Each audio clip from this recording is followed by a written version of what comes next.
కాబట్టి పరమాత్మ ఈ సృష్టిని 4 వ్యూహాలతో నడుపుతున్నాడు. ఏమిటవి?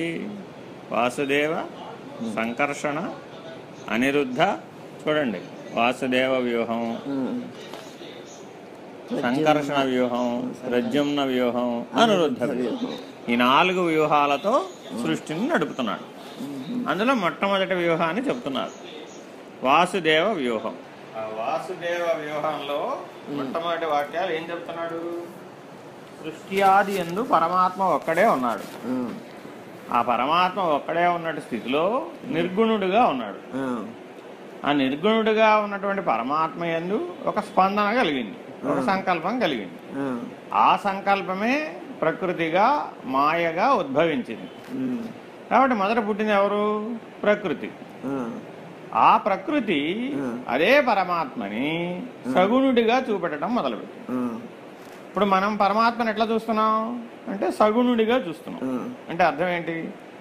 4 చేతులు ఉన్నవాడు, నామరూపాలు కలిగిన వాడు. కాబట్టి భగవంతుడు అంటే మనకి నామరూపాలతోటే అర్థమవుతుంది. వాస్తవానికి పరమాత్మకి నామరూపాలు లేవు. కానీ ఆ లేని స్థితిని తెలుసుకోవాలి అంటే మాయని దాటాలి, లేదా ప్రకృతిని దాటాలి. దాటితేనే ఆ నిర్గుణ స్థితిని తెలుసుకోగలుగుతాం. అర్థమైందా?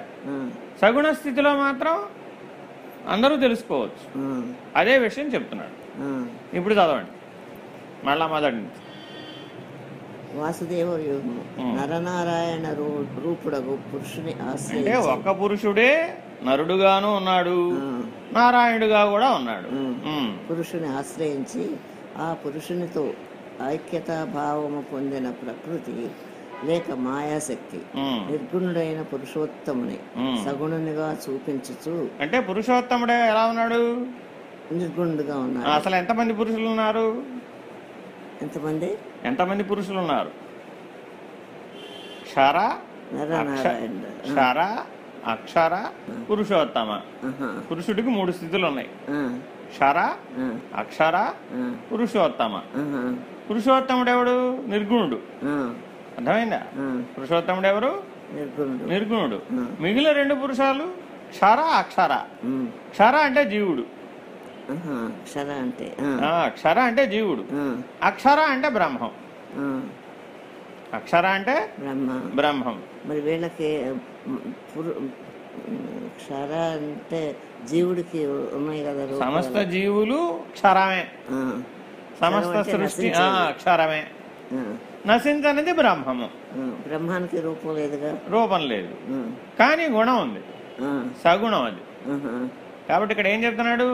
పురుషోత్తముడేమో నిర్గుణుడు, అక్షరుడు సగుణం, క్షరము జీవుడు. 3 స్థితులు చెబుతున్నాడు. అర్థమైందా? కాబట్టి సృష్టి ఎట్లా వచ్చేసినట్టు ఇప్పుడు మొదట పురుషోత్తముడుగా ఉంది, స్పందన కలిగి మాయా ప్రభావం వచ్చింది, ప్రకృతి ప్రభావం ఏర్పడింది, సృష్టి ఏర్పడడం మొదలుపెట్టింది.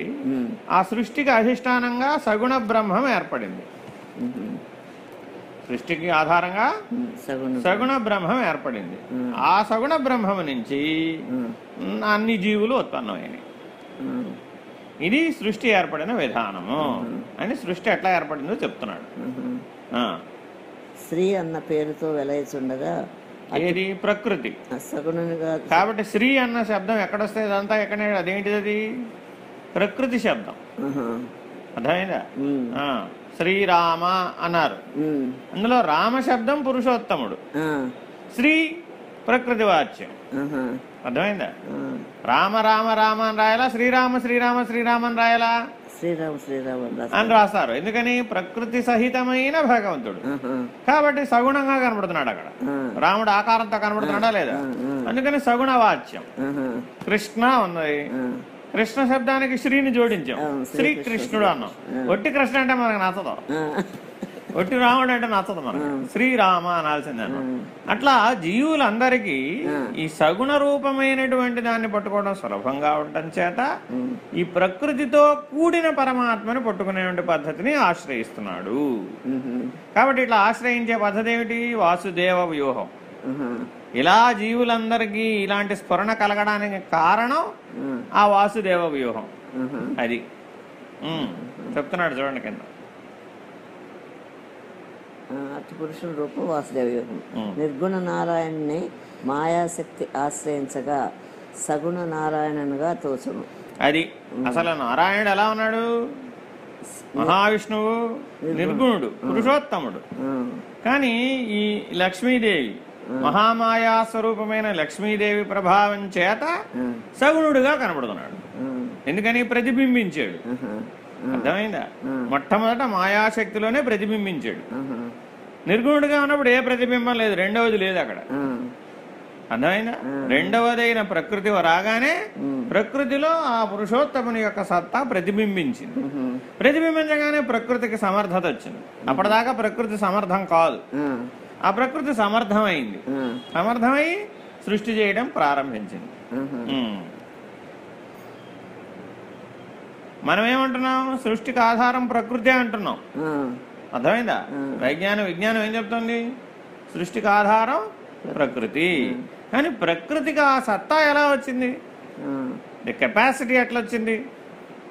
ఆ 5 ఎలిమెంట్స్ కి సత్తా ఎలా వచ్చింది?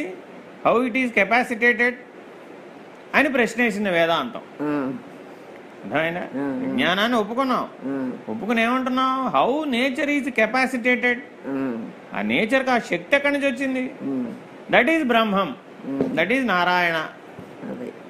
అర్థమైందా?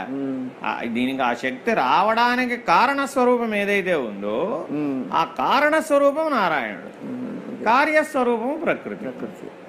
అర్థమైందా? ఒక కార్యం అనేక కార్యములు అయిపోయింది, అది వేరే విషయం. ఒక పని అనేక పనులు అయిపోయింది. మనకు కూడా ఏమవుతుంది? ఒక ఆలోచన వచ్చింది, ఆ ఆలోచన 10 ఆలోచనలు అయిపోయింది. అర్థమైందా? అట్లాగే పరమాత్మ యందు మొట్టమొదటి సంకల్పం ఏక సంకల్పం ఒకటే వచ్చింది. అర్థమైందా? తన యొక్క శక్తిని తాను స్ఫురణలోకి తెచ్చుకున్నాడు. తనలో నిండి నిబిడీకృతమై అవ్యక్తంగా ఉన్న శక్తిని సంకల్ప రూపంలో వ్యక్తంగా చూశాడు. చూడగానే ఏమైంది? ప్రకృతి వచ్చేసింది.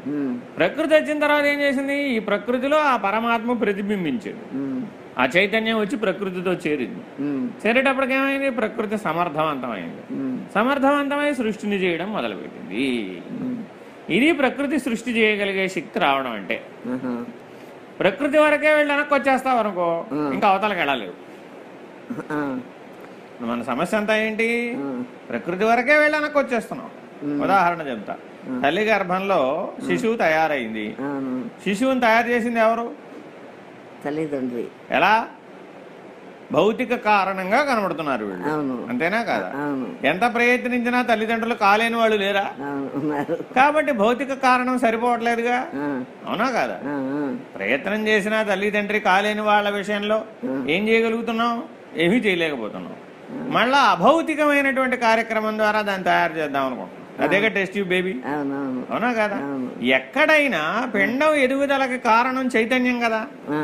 అంతేనా కాదా? తల్లికి ఏం తెలియదుగా. తల్లి ఫీటస్ గ్రోత్ ని తల్లి ఏం చేయలేదు, తెలుసుకోను లేదు. తెలుసుకోగలరా? తెలుసుకోలేదు. మరి ఈ పిండాన్ని సంరక్షిస్తున్నది ఎవరు? మాయ. కడుపులో మాయ పడిపోవాలి పడిపోవాలి పడిపోవాలి అంటున్నావుగా. కాబట్టి పిండం ఎక్కడ ఎదుగుతోంది? మాయలోనే ఎదుగుతోంది. అంతేనా కాదా? దాంతో పని అయిపోయినాక ఏమవుతుంది? దాంతో సహా పడిపోతుంది, వదిలేస్తోంది.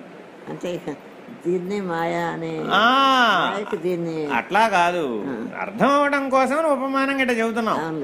అర్థమైనా? మాయలో సృష్టి తయారైందా అవలేదా? ఇప్పుడు ముందే మాయ తయారైంది, మాయలో ఫీటస్ తయారైంది, ఫీటస్ గ్రోత్ అయింది. ఎంత గ్రోత్ అయిందయ్యా అంటే తనను తాను సెల్ఫ్ సస్టైనబిలిటీ వచ్చేదాకా గ్రోత్ అయ్యింది.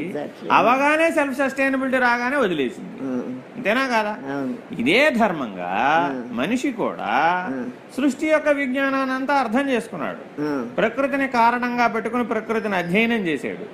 ప్రకృతిని చూడగా చూడగా చూడగా చూడగా చూడగా ప్రకృతికి సమర్థత ఎట్లా వచ్చింది అని ప్రశ్న వచ్చింది. ఈ ప్రశ్న రాగానే ప్రకృతి పక్కకు తప్పుకుని పరమాత్మ కనపడ్డాడు. అర్థమైందా? అట్లా ప్రశ్న రాలేదనుకో ప్రకృతి ఆఖరు. అర్థమైందా? ఇప్పుడు వైజ్ఞాన శాస్త్రం ప్రకృతి దగ్గర ఎందుకు ఆగిపోయింది? ప్రకృతే సమర్థనీయము, స్వయం సిద్ధము అని ఆగిపోయాడు. వేదాంతం ఏం చెప్పింది? ఒరే ప్రకృతి సమర్థనీయం అది తనంతట తాను స్వయం సిద్ధం కాదది. It is capacitated by A capable person. It is not person, capability. అర్థమైనా? ఆ క్యాపబిలిటీ ఉంది అవతల, అది ఇందులో చేరింది. చేరడం వల్ల ఇది క్యాపబుల్ గా కనబడుతుంది. అర్థమైందా?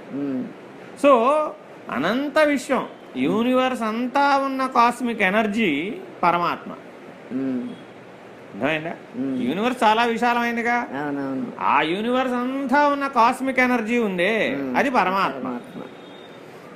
ఒక బ్రహ్మాండం అంటే ఒక భూమి, ఒక సోలార్ నెట్వర్క్, ఒక 9 గ్రహాలు, ఒక భూమి మీద ఏర్పడినటువంటి పంచభూతాలు, ఆ పంచభూతాల వల్ల ఏర్పడిన సృష్టి, ఆ సృష్టిలో ఏర్పడిన జీవులు, ఆ జీవులలో ఏర్పడిన నువ్వు. ఇదొక సెట్. ఈ సెట్ వరకే ఆలోచించి నువ్వేమంటున్నావు? ఈ ప్రకృతే సత్యం అంటున్నావు. మేమేమంటున్నావు? రే ఈ ప్రకృతి ఎక్కడి నుంచి తయారైంది? ఫ్రమ్ ది కాస్మిక్ ఎనర్జీ ఈ ప్రకృతి తయారైంది. ఇప్పుడు కాస్మిక్ ఎనర్జీలో లేనిది ఇందులోకి వచ్చింది ఏమన్నా? రాలేదుగా. సో కాస్మిక్ ఎనర్జీని పరమాత్మగా భావించి ప్రకృతిని దాటితే ఏమైంది? It is all pervasive. అంతేనా కాదా? కాస్మిక్ ఎనర్జీకి వెళ్ళాలి లేవు, అవునా కాదా? ఆకాశానికి కూడా అవతల ఉంది, వాతావరణానికి కూడా అవతల ఉంది, భూమికి కూడా అవతల ఉంది, నీటికి కూడా అవతల ఉంది. బియాండ్ బియాండ్ బియాండ్ బియాండ్ వెళ్ళావు. వెళితే ఏమయ్యావు? ఒక దశ దాటేటప్పటికి కాస్మోస్ లోకి చేరావు. సో కాస్మోస్ లోకి చేరగానే ఏమయ్యావు? ఇది సెపరేట్ ఎంటిటీ అని నీకు అర్థమైపోయింది. ఈ 5 ఎలిమెంట్స్ తో కూడిన సబ్సెట్ అంతా ఇదొక సెపరేట్ ఎంటిటీ, ఇది వేరే, కాస్మోస్ వేరే.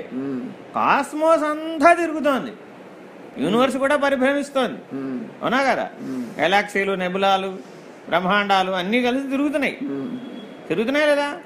అందులో ఇది కూడా ఓ మైన్యూట్ పాయింట్. ఆ మైన్యూట్ పాయింట్ లో నువ్వెంత? అంతేనా కదా? కాబట్టి మనిషి అహంకరించడానికి ఏమైనా అవకాశం ఉందా ఇప్పుడు?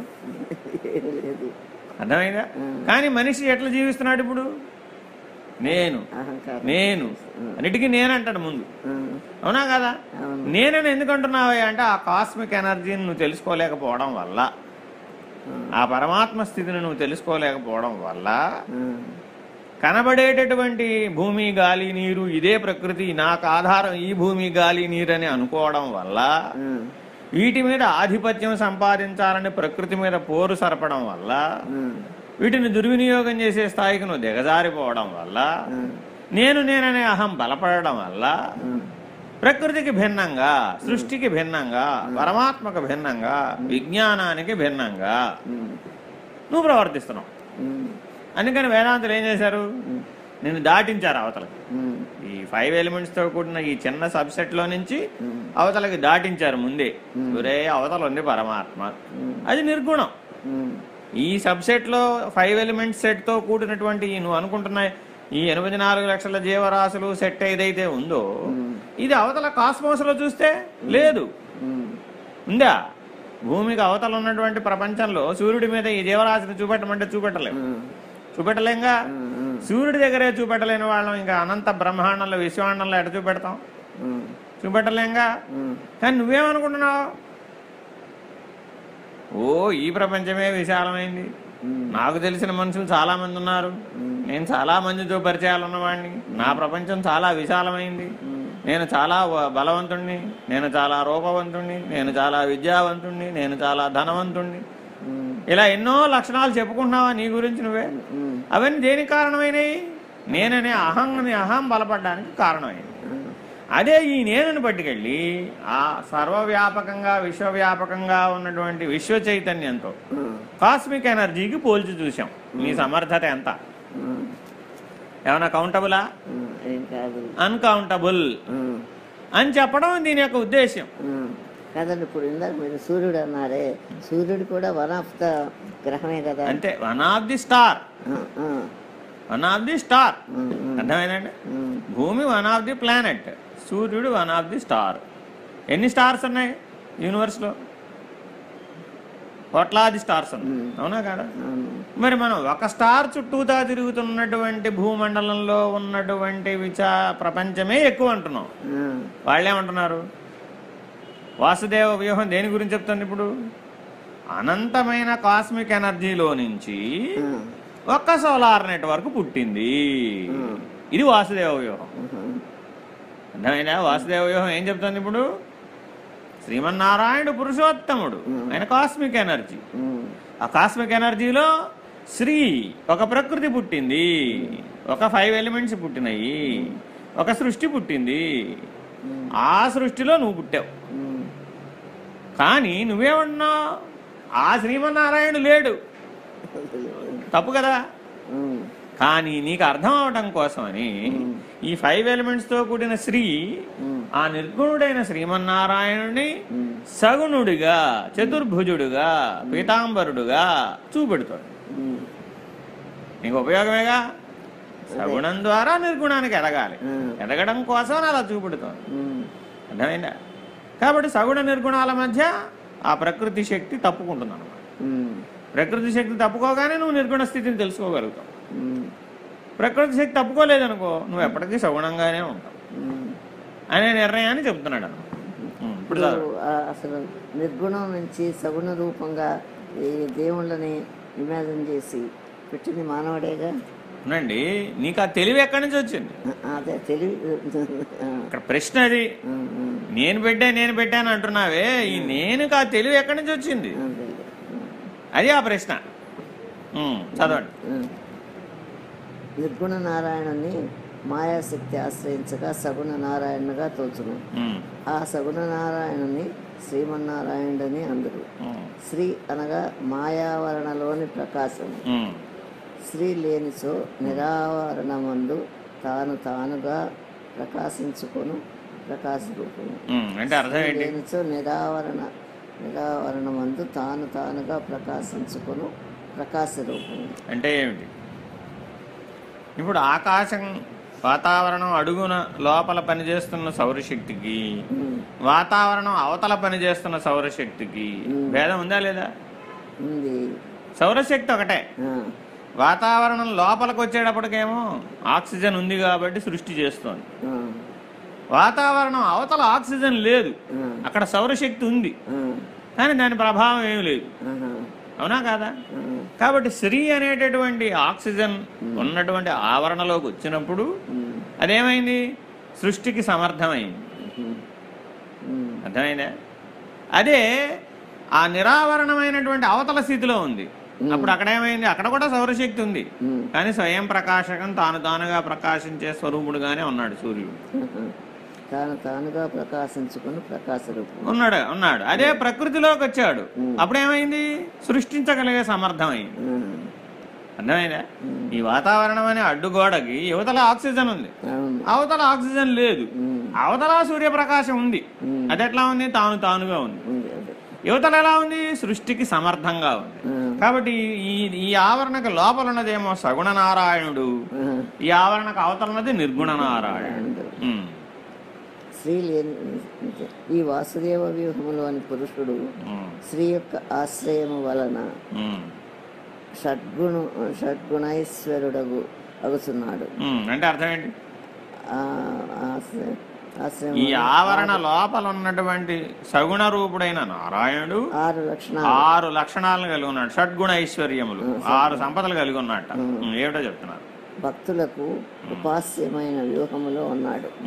అంటే మనకు అందుబాటులో ఉన్నాడు. వ్యూహాతీత పురుషుడు పురుషోత్తముడుగా, నిర్గుణుడుగా, జ్ఞానుల లక్ష్యమై ఉన్నాడు. అది జ్ఞానుల లక్ష్యంలో ఎలా ఉన్నాడు? సగుణారాధన చేసినప్పటికీ వాళ్ళు లక్ష్యం నిర్గుణంలో పెట్టుకున్నారు. జ్ఞాన మార్గం అంటే ఆరాధన సగుణమే కానీ లక్ష్యం నిర్గుణం. అర్థమైందా? అదే భక్తి మార్గం. భక్తి మార్గంలో ఏమయ్యావు? ఆరాధనే సత్యం, సగుణారాధనే సత్యం, సగుణ నారాయణుడే లక్ష్యం. నిర్గుణం భక్తి జోలికి ఎడదు. అర్థమైందా? కర్మ మార్గం, వీడికి అసలు నిర్గుణము తెలియదు, నిర్గుణం అసలే తెలియదు కర్మ మార్గంలో ఉన్నవాడికి. ఎందుకని? సగుణ నారాయణ అర్థం చేసుకోవడమే కష్టం వీడికి.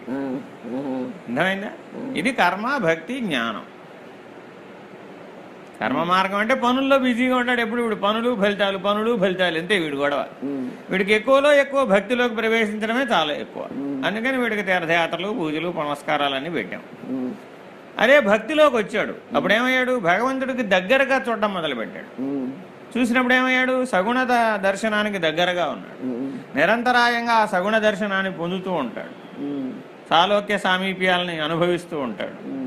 కానీ జ్ఞాన మార్గంలో ప్రవేశించినప్పుడు, నిర్గుణ లక్ష్యం లేనప్పుడు ఈ సగుణారాధనతోనే సంతృప్తి పడిపోతాడు. అదే ఎప్పుడైతే జ్ఞాన మార్గంలో ప్రవేశించావో అప్పుడేమయ్యాడు? నిర్గుణ స్థితిని లక్షించాడు. అది జ్ఞాన మార్గం యొక్క విశిష్టత. సంకర్షణ వ్యూహం ఒక వ్యూహం అయిపోయింది. రెండో చెప్తున్నారు సంకర్షణ వ్యూహం. భూమి, జలము, అగ్ని, వాయువు, ఆకాశము, దిక్కులు, కాలము, అహంకారము, మహత్తు, మూల ప్రకృతి, ఇవన్నీ మూలా ప్రకృతి మూలమే ఉంది. ఇవన్నీ ఒకదానికంటే మరొకటి క్రమముగా 10 రెట్లు సూక్ష్మతరం. అంటే అర్థం ఏంటి? అక్కడ కాపుకోండి. ఏం చెప్తున్నాడు ఇప్పుడు? ఇప్పుడు భూమి మొదట భూమి దగ్గర మొదలు పెట్టాడు. ఎందుకు? మనకి భూమి బాగా తెలుసు కాబట్టి. భూమి కంటే నీరు 10 ఇంతలు సూక్ష్మం.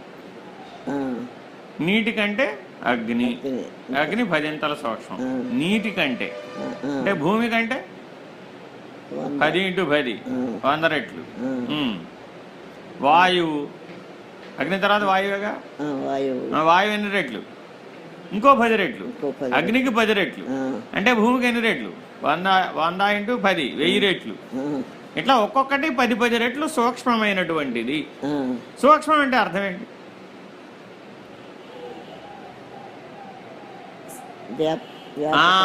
ముఖ్యమైన లక్షణం అదే. స్థూలం అంటే పరిమితం, సూక్ష్మం అంటే వ్యాపకం. ఇది గుర్తుపెట్టుకోవాలి. భూమి కంటే నీరు వ్యాపకమైంది, నీటి కంటే అగ్ని వ్యాపకమైంది, అగ్ని కంటే వాయువు వ్యాపకమైంది, వాయువు కంటే ఆకాశం. ఇంతేనా? ఇంకా అవతల ఏం లేదా? ఇంకా చెప్తున్నాడు అవతల. ఆకాశం అవతల ఏముంది ఇప్పుడు? ఇప్పుడు ఇవన్నీ ఒకదానికంటే మరొకటి వరుసక్రమం చదవాలి. సూక్ష్మతరము. పురుషుడు ముందు చెప్పిన వరుస క్రమంలో చదవాలి. అదే భూమి, భూమి, జలము, అగ్ని, వాయువు, ఆకాశము, తర్వాత దిక్కులు. అది ఆకాశం కంటే దిక్కులు ఇంకా వ్యాపకమైనటువంటి. కాలము, దిక్కుల కంటే కాలం వ్యాపకమైంది. కాలం కంటే అహంకారం. అదే అహంకారం మహదహంకారం. అర్థమైందా? శరీరంలో ఉన్న నేను కాదు అది, సృష్టికి అవతల ఉన్న నేను కదా అది. అది మహదహంకారం. అహంకారం అంటే మామూలు మన లౌకికమేనేం కాదు, నామరూపాలతో కూడుకున్న అహంకారం కాదు అది. నామరూపాలకు అవతల ఉన్న అహంకారం. మీనింగ్ వస్తున్నప్పుడు అప్పుడు అదే సగుణం, అదే సగుణ నారాయణుడు. ఆ మహదహంకారమే సగుణ నారాయణుడు. తర్వాత మహత్తు. అది మహత్ అంటే మహదహంకారానికి ఆధారం మహత్తు. అర్థమైందా? మహదహంకారానికి ఆధారం మహత్తు. మహత్తు, మహత్తుకు ఆధారం మూలా ప్రకృతి. అది అంటే ఏం చెప్పండి? మహత్ అంటే ఇప్పుడు అనంత విశ్వం ఉందండి. అనంత విశ్వంలో ఒక నెబులా ఉందండి. నెబులాలో ఒక గెలాక్సీ ఉందండి. ఒక గెలాక్సీలో ఒక స్టార్ ఉందండి. ఒక స్టార్ లో మళ్ళీ ఒక నవగ్రహాలు ఉన్నాయండి. ఒక నవగ్రహాల్లో ఒక భూమి ఉందండి. ఒక భూమి మీద 5 ఎలిమెంట్స్ వచ్చినాయండి. ఆ 5 ఎలిమెంట్స్ మధ్యలో సృష్టి వచ్చిందండి. ఆ 5 ఎలిమెంట్స్ మధ్యలో సృష్టి వచ్చింది. ఇప్పుడు మనం ఇక్కడ సృష్టి దగ్గర మాట్లాడుతున్నాం. కానీ ఎలా వచ్చింది? స్టెప్ బై స్టెప్ వచ్చిందా రాలేదా? ఇది నువ్వు వైజ్ఞానికులు పెట్టిన పేర్లు ఇవి, అంతేనా కాదా? ఇవి వేదాంతం పెట్టిన పేర్లు. 5 ఎలిమెంట్స్ ఒకదానికొకటి కంటే వ్యాపకమైనవి, సూక్ష్మమైనవి. దీనికంటే కాస్మిక్ ఎనర్జీని కూడా ఎక్స్ప్లెయిన్ చేస్తున్నాడు. కాస్మిక్ ఎనర్జీలో ఏమున్నాయి ఇప్పుడు? మహదహంకారము, మహత్తు, మూలా ప్రకృతి. మూలా ప్రకృతి అంటే ఏంటి? సర్వవ్యాపకంగా ఉన్నటువంటి ఆ యూనివర్స్. అర్థమైందా?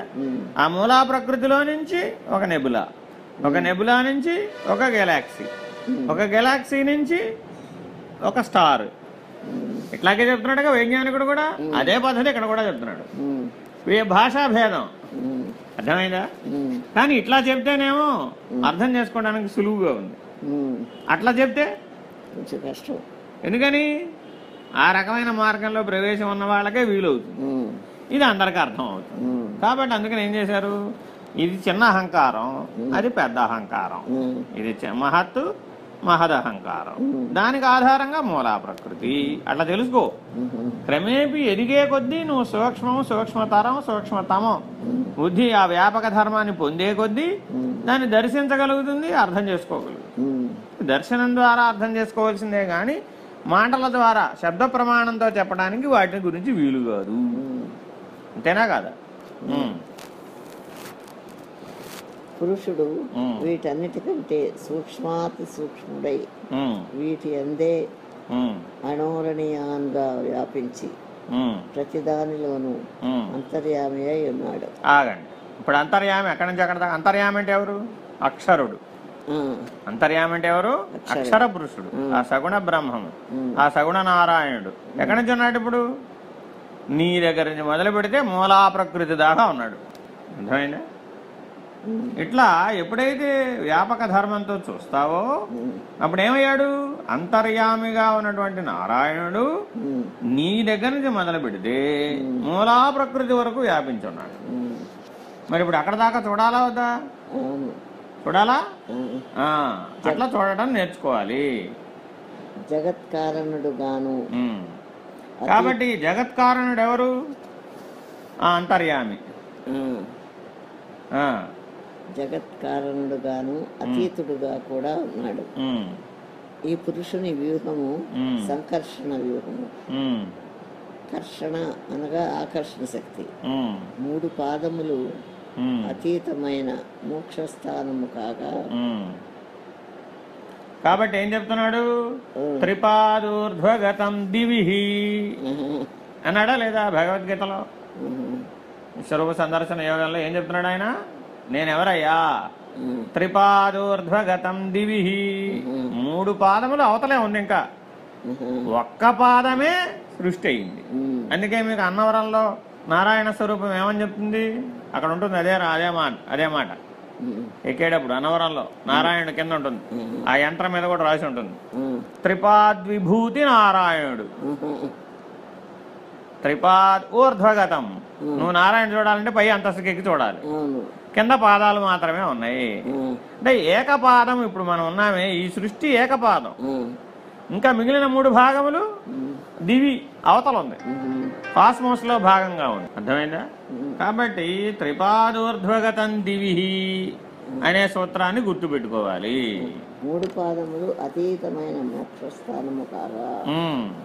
ఒక్క పాదముందు మాయాశక్తి వలన ఏర్పడిన వాటిలో అంతర్యామి అయి వ్యూహాత్మకంగా సంసారాగ్నిలో తప్పించుతున్న జీవులను తనలోనికి చక్కగా ఆకర్షింపజేసుకొని మోక్షమును అందించుతున్నాడు. కాబట్టి ఈ సగుణ నారాయణుడు ఏం చేస్తున్నట్ట? ఈ జీవులందరిలోనూ అంతర్యామిగా ఉన్నాడు, వాళ్ళలో బుద్ధి ప్రేరణను ఇస్తున్నాడు, వాళ్ళలో చైతన్య శక్తిని అందిస్తున్నాడు. ఇంకేం చేస్తున్నాడు? తనలోకి ఆకర్షిస్తున్నాడు. కాబట్టి ఈ వ్యూహం పేరేమిటి? సంకర్షణ వ్యూహం. అర్థమైందా? ఈ 5 ఎలిమెంట్స్ ఇట్లా విప్పుకున్నాయండి, ఒక కాలంలో ఏమైపోతాయి? మళ్ళీ బ్యాక్ తీసుకుంటాం. అర్థమైందా? ఇట్లా మూలా ప్రకృతి నుంచి నీ వరకు ఉన్నటువంటి ఏకపాదం ఏదైతే ఉందో, ఎక్కడి నుంచి ఉన్నట్టు ఇప్పుడు ఇది మూలా ప్రకృతి నుంచి నీ వరకు ఉన్నటువంటిదంతా ఏకపాదం. మూలా ప్రకృతికి అవతల ఉన్నది త్రిపాదం. అర్థమైందా? అంటే స్పేస్, యూనివర్స్ 2 ఉన్నాయండి. స్పేస్ ఎంత ఉంది? ఇన్ఫినిటీ. త్రిపాదం అది. అర్థమైందా? యూనివర్స్ ఎంత ఉంది? ఏకపాదం. సో నువ్వు కాస్మోస్ కాస్మోస్ కాస్మోస్ అంటున్నావే, ఈ కాస్మోస్ మొత్తం ఏకపాదం, స్పేస్ త్రిపాదం, ఊర్ధ్వగతం. అది స్పేస్ ఇలా పరుచుకొని ఉంటే అందులో యూనివర్స్ ఇలా తిరుగుతుంది. అర్థమైనా? స్పేస్ ఇలా పరుచుకుని ఉంటే యూనివర్స్ ఇలా తిరుగుతోంది. అంతేనా కాదా? స్పేస్ లోనేగా మనం అంతా తిరుగుతున్నాయి. కానీ స్పేస్ ఎంత ఉందంటే స్పేస్ ఈజ్ ఇన్ఫినిట్, అది అనంతం. కాబట్టి నిర్గుణ నారాయణుడు అనంతనామధేయుడు. నిర్గుణ నారాయణుడు ఎవరు? అనంతుడు. అందుకే ఆయన పేరు అనంత పద్మనాభ స్వామి. అందులో ఏకపాదం పద్మనాభం. అర్థమైందా?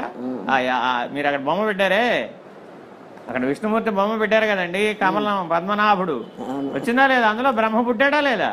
అది ఏకపాదం. ఈ కాస్మోస్ అంతా ఏకపాదం, పరుచుకున్న స్పేస్ అంతా త్రిపాదం.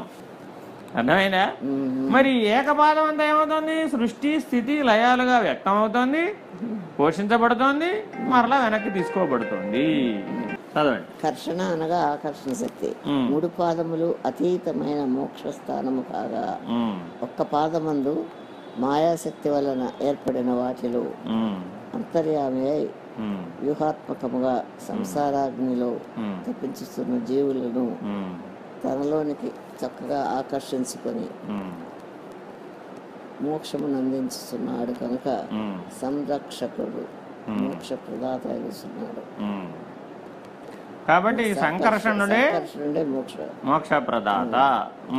ప్రద్యుమ్న వ్యూహం రెండవ వ్యూహం అయిపోయింది. అదే మూడోది. ఏకకాలంలో ప్రకృతి రూపము పురుష రూపము రెండూ తానే అయినట్టి వ్యూహములోని పురుషుడిని. ఇప్పుడు ఇంకో మెట్టు దిగాడు. ఇప్పుడు ఎక్కడ చెప్తున్నాడు? ఏకకాలంలో సగుణ నారాయణుడు శ్రీ. నువ్వు శ్రీమన్నారాయణుడు శ్రీమన్నారాయణుడు అంటున్నావే, ఆయన ఎవరు? ప్రద్యుమ్నుడు. ఈ ప్రద్యుమ్న వ్యూహంలో ఉన్న నారాయణుడు ఎవరంటే శ్రీతో కూడుకున్న నారాయణుడు, సగుణ నారాయణుడు అనమాట. శ్రీ మహావిష్ణువు అంటున్నావు, శ్రీ పెట్టావు ముందు. ఈ శ్రీతో కూడుకుని ఏకకాలంలో ప్రకృతిగాను ఉన్నాడు, ఏకకాలంలో అంతర్యామిగా కూడా ఉన్నాడు. ఒకే సమయంలో నీలో ఆత్మస్వరూపంగాను ఉన్నాడు, జీవుడుగా కూడా ఉన్నాడు. జీవుడేమో ప్రకృతి భాగం, ఆత్మేమో అంతర్యామి భాగం. ఇప్పుడు ఈ రెండు నీలో ఉన్నాయా లేవా? ఉన్నాయి. కాబట్టి జీవులందరూ ఎక్కడ పుట్టారు? ఇప్పుడు ఈ ప్రద్యుమ్న వ్యూహంలో పుట్టారు.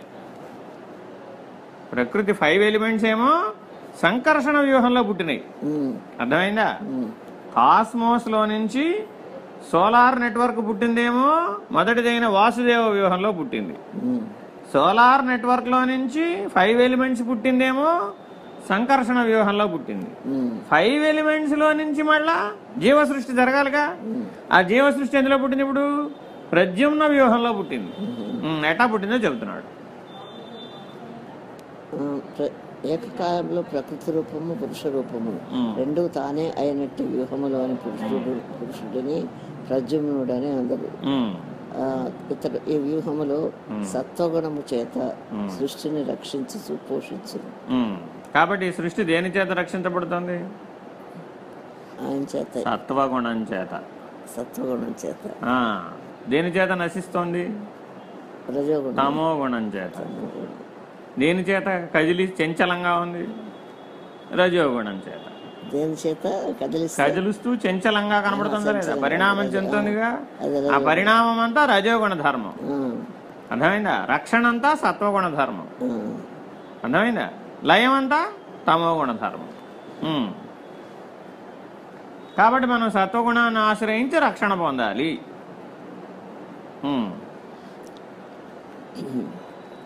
ఇతర ఈ వ్యూహములో సత్వగుణము చేత సృష్టిని రక్షించు పోషించు తన భక్తులకు ఉపకారం చేయగల శక్తి సంపన్నుడై ఉండును. ఈయనే మనం అందరం ప్రార్థిస్తోంది. నాయన నన్ను కాపాడు, నన్ను కాపాడు, నన్ను కాపాడని అందరు మొరెట్టుకుంటున్నారే. ఆ మొరలన్నీ వినేవాడు ఎవడయ్యా అంటే ఈ ప్రద్యుమ్న వ్యూహంలో వాడు. పురుషుడే చేయుచున్నట్లు కనపడుచున్నాను. స్త్రీ శబ్దం యొక్క ఆశ్రయము చేతనే అన్ని జరుగుతున్నవి గాని పురుషుడు మాత్రం ఏమీ చేయని నిర్గుణుడుగా ఏకకాలంలో ప్రకృతి పని చేస్తోంది, అంతర్యామిగానున్న పురుషుడు పనిచేస్తున్నాడు. కానీ ఇక్కడ ఏమైపోతుందట? ఆత్మే అన్ని పనులు చేస్తుందని అభ్రాంతిలో పడ్డాడు. మనమందరం ఇప్పుడు ఎట్లా పడ్డాం? జీవుడు అనేవాడు ప్రకృతి ధర్మం కలిగిన వాడు, అంతర్యామి ధర్మం ఆత్మధర్మం. ఆత్మ ఏమీ చేయడం లేదు, అది సాక్షి స్వరూపం అంటుంటే మానవుడు భ్రాంతి చేత ఏమనుకుంటున్నాడు? పుణ్యాత్ముడు, పాపాత్ముడు అంటున్నాడు. అంటే ఏమైనప్పుడు అక్కడ ఆ ఆత్మే పుణ్యం చేసిందని, ఆ ఆత్మే పాపం కూడా చేసిందని అర్థం స్ఫురిస్తుంది. తప్పు కదా మరి? అర్థమైనా? భ్రాంతి ఎక్కడ కలిగిందంటే ఇప్పుడు ఆత్మే అన్ని పనులు చేస్తుంది అంటున్నాడు, ఆత్మ ఏ పని చేయదు అంటున్నాడు. కాబట్టి ఎలా తెలుసుకోవాలంటే ఇప్పుడు అంతర్యామిని ఆయన ఏకకాలంలో ప్రకృతిగాను ఉన్నాడు, సాక్షి అయినటువంటి అంతర్యామిగా కూడా ఉన్నాడు. నువ్వు సాక్షి స్వరూపంగా తెలుసుకుంటేనేమో ఆత్మగా కనబడింది. అదే సాక్షిని గుర్తించలేకపోయావు, అప్పుడేమైంది? ప్రకృతి ధర్మమైనటువంటి జీవభావమే గుర్తించావు. అప్పుడేం తోచిందట? ఆత్మే అని పనులు చేస్తుంది అనుకున్నాడు. కాబట్టి నువ్వు ఉద్ధరించబడాలి అంటే నువ్వేమన్నా వేడుకోవాలంటే ఇప్పుడు ఈ సగుణ రూపమైనటువంటి నారాయణుడైన ప్రద్యుమ్నుడిని వేడుకుంటున్నారట అంతా. ఈయనకు ఒక్కడికే సమర్థుడై ఉన్నట్టు. ఏమిటి? భక్తుల్ని కాపాడగలిగే సమర్థత. ఎందుకని అందరిలో అంతర్యామిగా ఉన్నాడుగా. ఎలా కాపాడతాడట? నీలో సత్వగుణాన్ని ప్రేరేపిస్తాడు. రక్షణ దేని ద్వారా చేస్తానని చెప్పాడు? సత్వగుణం ద్వారా. కాబట్టి ఈయన ఆశ్రయించడం వల్ల నీలో సత్వగుణ ఆధిక్యం కలుగుతుంది. సత్వగుణాధిక్యత వల్ల రక్షణ కలుగుతుంది. మానవుడు సాధారణంగా జీవభావంలో ఉన్నప్పుడు రజోగుణ ధర్మం ఆధిక్యంగా ఉంటాడు, లేదంటే తమోగుణ ధర్మం ఆధిక్యంగా ఉంటాడు. కాబట్టి ఈ రెండింటిలో నుంచి బయటపడాలి, సత్వగుణాధిక్యం కలగాలి అంటే నువ్వు ఆరాధనల ద్వారా, భక్తి ద్వారా నువ్వు ఈ సగుణ రూపమైన నారాయణుణ్ణి ప్రద్యుమ్న వ్యూహం ద్వారా నీకు సహాయం చేస్తాడు ఆయన. అదే అతడు ఈ వ్యూహంలో సత్వగుణము చేత సృష్టిని రక్షించుచు పోషించును, తన భక్తులకు ఉపకారము చేయగల శక్తి సంపన్నుడై ఉండును. పురుషుడే చేయుచున్నట్లు కనపడుచున్నను, స్త్రీ శబ్దము యొక్క ఆశ్రయము చేతనే అన్నియు జరుగుతున్నవి కాని పురుషుడు మాత్రము ఏమీ చేయని నిర్గుణుడు అనగా పురుషోత్తముడే. కాబట్టి నీకు క్షరపురుషుడుగా జీవుడిగా కనబడ్డా, అక్షర పురుషుడుగా అంతర్యామిగా కనబడ్డా, నిర్గుణుడుగా పురుషోత్తముడుగా కనబడ్డా, పురుషుడు ఒక్కడే కానీ ఆశ్రయ భేదం చేత అట్లా కనబడుతున్నాడు. అర్థమైందా? శరీరం అనే ఆశ్రయం ద్వారా చూసావు, అప్పుడు క్షరపురుషుడుగా కనబడ్డాడు. ప్రకృతి అనే ఆశ్రయంగా చూసావు, అప్పుడు అంతర్యామిగా కనబడ్డాడు. ఈ రెండు ఆశ్రయాలని వదిలేశాడు, అప్పుడు నిర్గుణుడైన పురుషోత్తముడుగా కనబడ్డాడు. కాబట్టి ఆశ్రయ భేదం చేత పురుషుడికి భేదం చూపెట్టబడిందే తప్ప వాస్తవానికి పురుషుడిలో భేదం లేదు. అనిరుద్ధ వ్యూహము 4వ వ్యూహం చెప్తున్నారు ఇక్కడ.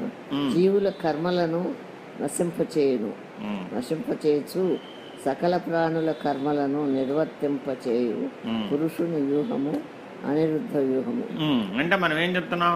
కర్మఫల ప్రదాత ఈశ్వరుడు. ఈ 4వ వ్యూహం చెప్తున్నాడు. జీవులందరూ పరిణామం ఎలా చెందుతున్నారో చెప్పేది అనిరుద్ధ వ్యూహం. అర్థమైందా? 4వ వ్యూహంలో ఏం చెప్పాడు? జీవులందరి యొక్క పరిణామం గురించి చెప్తున్నాడు.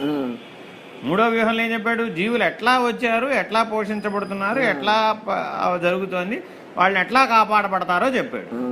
ఇప్పుడు 4వ వ్యూహంలో ఏం చెప్తున్నాడు? జీవుల యొక్క పరిణామం గురించి చెప్తున్నాడు. జీవులు దేని వల్ల పరిణామం పొందుతున్నారు? కర్మ గతి చేత పరిణామం పొందుతున్నారు. ఆ కర్మఫల ప్రదాత ఎవరయ్యా అంటే ఈ 4వ వ్యూహంలో ఉన్నటువంటి నారాయణుడు ఎవరో ఆ నారాయణుడు నీ కర్మఫల ప్రదాత. ఎలాగో చెప్తున్నాడు. సకల ప్రాణుల కర్మలను నిర్వర్తింపచేయు పురుషుని వ్యూహము అనిరుద్ధ వ్యూహము. సకల ప్రాణుల కర్మలను నిర్వర్తింపచేయు పురుషుని వ్యూహము అనిరుద్ధ వ్యూహము. ఈ వ్యూహములోని పురుషుడు అర్చారూపమున భక్తుల పూజలను అర్చనలను స్వీకరించు. అంటే అర్థం ఏంటి? తిరుపతి వెళ్ళావు, వెంకటేశ్వర స్వామిని అర్చించావు. ఇప్పుడు ఆ అర్చామూర్తి ఎందులో వాడు? ఈ అనిరుద్ధ వ్యూహంలో వాడు. అర్థమైందా? పైనున్న ప్రద్యుమ్న వ్యూహంలో వాడిని నువ్వు అర్చించలేవు. ఎందుకని? వాడు మూర్తిమంతం కాదు. అర్థమైందా? వాడు కేవలం ప్రకృతికి అతీతంగా ఉన్నాడు, ప్రకృతి అంతటా వ్యాపించి ఉన్నాడు, అక్కడ మూర్తి లేదు. అదే అనిరుద్ధ వ్యూహంలోకి వచ్చేటప్పటికి అర్చామూర్తిగా నీ ఎదురుకుండా కనపడ్డాడు. కాబట్టి ఈ అర్చామూర్తిని గట్టిగా పట్టుకోగలుగుతున్నావు నువ్వు. అంతేనా కాదా? ఆ మూర్తి లేకపోతే గట్టిగా పట్టుకోలేవు. కాబట్టి కర్మఫల ప్రదాతగా ఈ అర్చామూర్తిగా పనిచేస్తున్నాడు. భక్తులను అనుగ్రహిస్తున్నాను. అనిరుద్ధమనగా నిరుద్ధమును లేకుండా చేయట. అంటే అర్థం ఏంటి? నిరుద్ధమునుగా అంటే నెగటివిటీ లేకుండా చేయటం. పాజిటివ్గా నిన్ను ఉంచడం. రుద్ధము అంటే దుఃఖం, నిరుద్ధము నిరుద్ధము రుద్ధము ఒకటి, రుద్ధము అంటే దుఃఖం. అర్థమైందా? నిరుద్ధము అంటే నెగటివిటీ. దానికి కారణం ఏమిటి అంటే నెగటివిటీ. నెగటివిటీ వల్ల దుఃఖం వచ్చింది. ఆ నెగటివిటీ లేకుండా చేస్తే సత్వగుణంలో ఉంటావు. రజోగుణ తమోగుణ ధర్మమేగా నెగటివిటీ అంటే. ఆ రెండు గుణాలని లేకుండా సత్వగుణ ఆశ్రయం పొందేట్టు చేస్తాడు. అందువల్లనే భక్తులకు భగవంతునికి మధ్య అడ్డుగానున్న వాటిని నిరోధించును, అనగా భగవదైక్యమును అనుగ్రహించును. అందువలన ఈ వ్యూహములో నిజభక్తుల యొక్క కర్మలను నివర్తింపచేయను. ఎవరి వేట? నిజభక్తులు. నిజభక్తుల యొక్క అంటే అర్చామూర్తి ద్వారా ఎవరైతే అంతర్యామిని గ్రహించగలుగుతున్నారో వాడు నిజభక్తుడు. ఎదురుకుండా కనపడుతున్నది అర్చామూర్తే. కానీ అర్చామూర్తి ద్వారా దేన్ని పట్టుకోగలిగాడు? అంతర్యామిని తెలుసుకోగలిగాడు. అంతర్యామిని ఎవరినైతే తెలుసుకోగలిగారు వాళ్ళకి భగవద్ ఐక్యాన్ని ఇవ్వగలుగుతాడు. ఈ వ్యూహంలో నిజభక్తుల యొక్క కర్మలను నివర్తింపచేయను. కర్మ పద్ధతిని దాటించడానికి ఈయన ఉపయోగపడతాడు. ఈ 4 వ్యూహములు మాయాశక్తి కారణముగా విభిన్నమై ఉన్నవి. చూడడానికి ఈ 4 విడివిడిగా కనబడుతున్నాయి. దేనివల్ల? మాయాశక్తి వల్ల. వ్యూహాతీతమైన పురుషుడు త్రిగుణ రహితుడు. అంటే ఎవరు? పురుషోత్తముడు. పురుషోత్తముడు వ్యూహాతీతుడు, త్రిగుణ రహితుడు, అచలము, పరిపూర్ణము, పరాత్పరము అని తెలుసుకోవాలి. ఆ మూలా ప్రకృతికి అవతల ఉన్న స్పేస్ ఉంది, అదేమిటి? త్రిగుణరహితం. అర్థమైందా?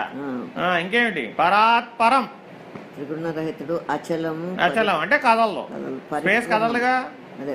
పరిపూర్ణం అంటే cannot be added, cannot be subtracted. పరాత్పరం అంటే పరాత్పరం, అంతర్యామి పరం, దాని అవతల పరాత్పరం.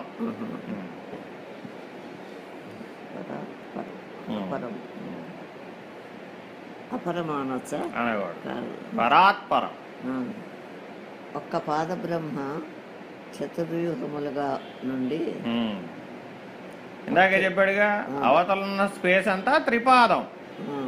ఈ మూలా ప్రకృతి నుంచి ఇక్కడ వరకు ఉన్నదంతా ఏకపాదం. 4 వ్యూహాలలో వ్యాపించింది ఒక పాదమే. భక్తులను జ్ఞానులను అనుగ్రహించి ఉద్ధరించి 3 పాదములుగానున్న కంటిన్యూ 3 పాదములుగానున్న పరతత్వమునకు చేర్చుచుడును. ఈ పరమైన దానినే పరవ్యూహము అందరు. కాబట్టి మూలా ప్రకృతికి అవతల ఉన్న దాన్ని తెలుసుకోవాలంటే పరవ్యూహాన్ని అనుసరించాలి. ఈ 4 వ్యూహాలని అనుసరించేవాడు కర్మ, భక్తి, జ్ఞాన మార్గాలలో భాగంగా ఉన్నాడు. దాని అవతల ఉన్నది జ్ఞానాతీతమైన మార్గం. దాన్ని అందుకోవాలంటే పరమార్గాన్ని అనుసరించాలి. అంటే అనగా వ్యూహాతీతము, మాయాత్పరము. మాయకు అవతల, పరం అంటే అవతల. మాయాత్పరము, నిర్గుణము, పురుషోత్తముడు. మళ్ళీ ఒకసారి చదువుతా. ఈ 4 వ్యూహములు మాయాశక్తి కారణముగా విభిన్నమై ఉన్నవి. వ్యూహాతీతమైన పురుషుడు త్రిగుణరహితుడు, అచలము, పరిపూర్ణము, పరాత్పరము. ఒక్క పాద బ్రహ్మ చతుర్వ్యూహములుగా నుండి భక్తులను జ్ఞానులను అనుగ్రహించి ఉద్ధరించి 3 పాదములుగానున్న పరతత్వమునకు చేర్చుచుండును. ఈ పరమైన దానినే పరవ్యూహము అందరు, అనగా వ్యూహాతీతము, మాయాత్పరము, నిర్గుణము, పురుషోత్తముడు. అది కాబట్టి ఇప్పుడు ఎన్ని రకాలుగా చెప్పుకొచ్చాడు? క్షరపురుషుడి గురించి చెప్పాడు, అక్షర పురుషుడి గురించి చెప్పాడు, పురుషోత్తముడు గురించి చెప్పాడు. ఇంకేం చెప్పాడు? క్షర అక్షర పురుషాలనేది ఆశ్రయ భేదం చేత ఏర్పడుతున్నది. ఈ శరీరంలో ఉన్న నేను వరకే చూసావు, అప్పుడు క్షర పురుషుడు. ఆ ప్రకృతి అంతా వ్యాపించిన పురుషుడి వరకు చూసావు, అంతర్యామి, వాడు అక్షర పురుషుడు. అవతలది చూసావు, కాస్మిక్ అనంత విషయంలో చూసావు, అప్పుడేమైంది? పురుషోత్తముడు అయ్యాడు. ఇదంతా వ్యవహారం అంతా సృష్టి వ్యవహారం అంతా ఇప్పుడు ఎన్ని వ్యూహాల్లో నిర్వహిస్తున్నాడు? 4 వ్యూహాలు. ఏమిటవి? వాసుదేవ వ్యూహం, సంకర్షణ వ్యూహం, ప్రద్యుమ్న వ్యూహం, అనిరుద్ధ వ్యూహం, ఆఖరిది అనిరుద్ధ వ్యూహం. కాబట్టి వాసుదేవ వ్యూహంలో ఏం చేశాడు? అనంత విశ్వంలో నుంచి ఎట్లా విడిపోయింది, మొదటి సెట్ ఎలా విడిపోయింది చెప్పాడు. రెండో వ్యూహంలో వచ్చేప్పటికి ఏం చెప్పాడు? ఎలా ప్రకృతి ఏర్పడిందో చెప్పాడు. సంకర్షణ వ్యూహంలో ప్రకృతి ఎలా ఏర్పడిందో చెప్పాడు. ప్రద్యుమ్న వ్యూహంలో ఏం చెప్పాడు? ఆ ప్రకృతి లోపల మళ్ళా జీవులు ఎట్లా తయారయ్యారో చెప్పాడు. అనిరుద్ధ వ్యూహంలో ఏం చెప్పాడు? ఆ జీవులు కర్మ పరిణామాన్ని ఎట్లా పొందుతున్నారు, ఎట్లా బయటపడాలో చెప్పాడు. అర్థమైనా? ఇట్లా 4 వ్యూహాలుగా సృష్టి, స్థితి, లయ అనే కార్యక్రమాలని నిర్వర్తిస్తున్నాడు. ఇది పురుషోత్తముడి పద్ధతి. చాలు ఒకేసారి అంతకంటే చరిత్ర లాభంలో